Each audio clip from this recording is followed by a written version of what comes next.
former President Trump calling on those Republican holdouts to vote for Kevin McCarthy and close the deal. He's warning them to avoid an embarrassing defeat, he says. Joining us now to talk about this is the Florida Republican Congressman Brian Mast, who voted in support of Kevin McCarthy yesterday, we should note. Good morning. Thank you for being here. How are you doing? Is that statement from Trump enough to get those 20 Republicans who voted against Kevin McCarthy over the line? I don't think that that's the end-all, be-all in it. In your opening, you talked about it being a power struggle. And I don't think the power struggle is exactly what everybody thinks it is. The power struggle is about decentralizing the Speaker's office. And that's something that the Republican Party is working very seriously on. This happened under both parties, right? Under Republican in the majority, under Democrats in the majority, rank and file members like myself or Matt Gaetz or others. We got to be a part of the process procedurally, but did we really get to affect change in the way we wanted to with open floor debate and things like that? And Speaker Pelosi, that's how she had control. That's how she kept Republicans out of the process, by having this iron grip on the Speaker's office and all power coming out of that. That's what the Republican Party is getting rid of. That's the real power struggle. So you're saying regardless of who ultimately becomes House Speaker, it is going to be a weakened position? 100%. No matter who's the House Speaker, it will be Kevin McCarthy. But when that takes place, it will be a position, you can't say it's weakened, it's an empowering position for the members of the conference. That makes it difficult for Republicans to correct course in the way we want to, because that also empowers the Democrat members in a way that Republicans, when we were in the minority, we were not empowered. That door goes both ways. But it's going to make it a messy 2 years, but that's the real power struggle going on. You still think Kevin McCarthy gets there? I think Kevin McCarthy gets there. I know he gets there. How? How is by speaking behind closed doors with individuals about what has to take place in this struggle to make sure that members feel empowered enough to know that if we're dealing with border issues, they can get their voice not just heard where people are barely on the floor listening to them, but heard in a way that their amendments get to move forward, be a part of the underlying bill text, and actually affect change in America or on energy policy or on whatever. That's the assurances that people are looking for, that they're not going to be blocked by a centralized power in the Speaker's office when they're duly elected like everybody else. But part of that would be getting the Republicans who did not vote for you to vote for you. And I just talked to Byron Donalds, who switched his vote yesterday. He says he hasn't heard from McCarthy.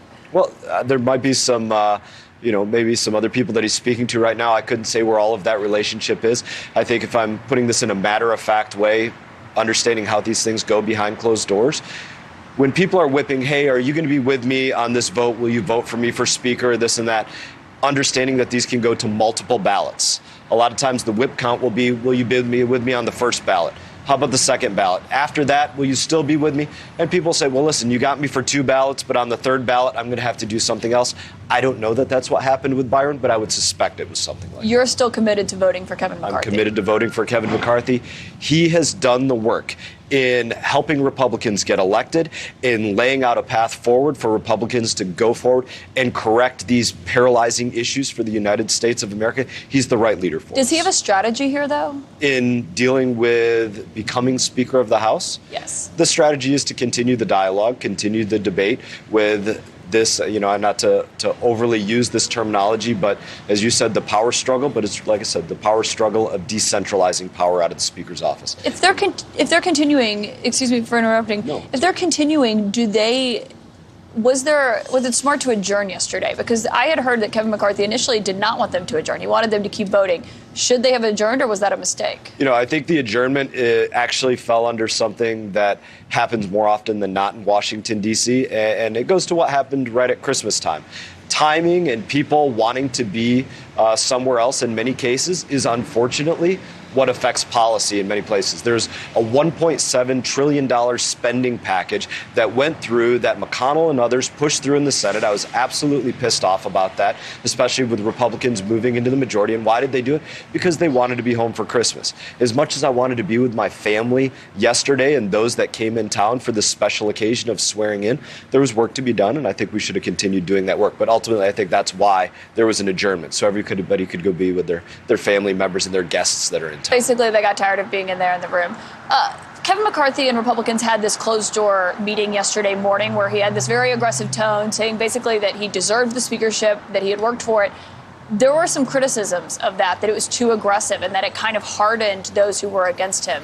Do you think he took the right tone yesterday? I think he took the exact right tone. It was a tone where, sometimes when you're debating with people, it is confrontational, right? We're still part of the same family. We sit down together at Thanksgiving and we don't get along with everybody that are our own flesh and blood.